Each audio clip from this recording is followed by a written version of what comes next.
Right, I'm going to hand launch because it's a very uneven surface, and I'm going to manoeuvre to a big open canopy so that I can see to rise and like.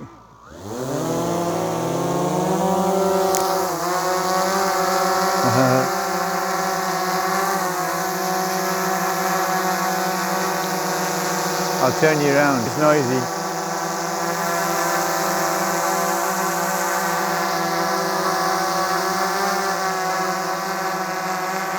I'm going to avoid that tree.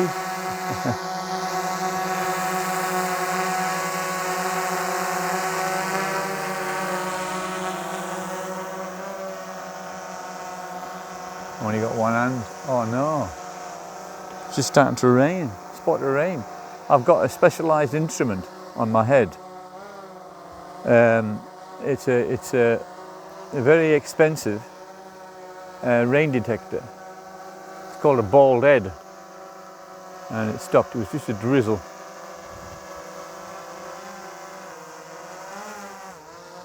So I'm just going to move it to a canopy so it can land in a safe place if I fall or something. And there we go, up we go. Oh man, I'll be able to show you what it sees soon. Let's go and have a look.